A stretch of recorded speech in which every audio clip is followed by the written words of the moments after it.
معززو الله جل شانو د خپل بنده سره د رحم معامله وګورئ. هر انسان سره تعالی دو فرشتې مقرر کړي چې یو ښي طرف له ده او بل ګس طرف له.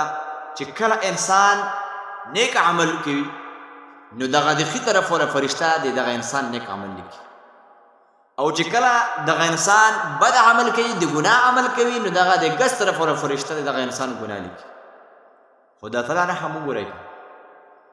جناب نبی کریم صلی الله علیه وسلم فرمایي چې کله مسلمان بد عمل وکړي د ګناه عمل وکړي نو دغه د ګس طرف والا فرشته د دغه ګناه لیکلو کوشش کوي،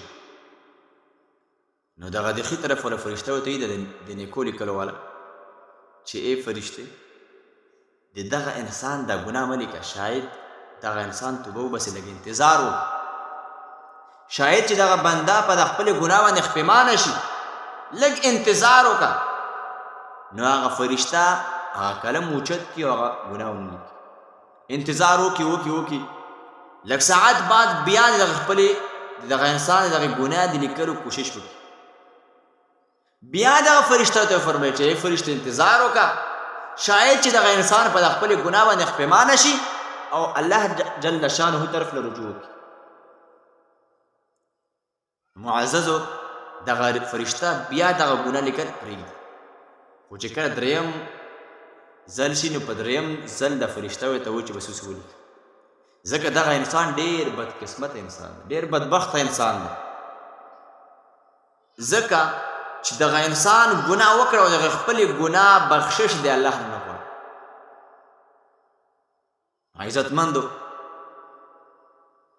الله جل شانه مونږ سره څومره د رحم معامله کوي چې د مونږ ګناه په ول ځای باندې لیکلی کېږي. او جناب نبی کریم صلی الله علیه وسلم فرمایي بیا چې کله دغه انسان نیک عمل وکړي نو دغه د نیک طرف والا فرشته چې نیکي لیکي دا سمدستي دغه نیکي ولیکي، دا دپاره چې هسې نه چې دغه خپله نیکي ضایع نه کړي، چې ته بد عمل ونه کړي په دا نیکۍ پسې د خپله نیکي ضایع نه کړي. عزتمندو د الله جل شانو څومره لوی رحم دی په موږ باندې، خو موږ د الله جل شانه رحم قدر ونه. الله جل شانه د خپل بنده سره څومره لویه د رحم معامله کوي، خو د الله بنده د الله تعالی د بندګۍ حق نه ادا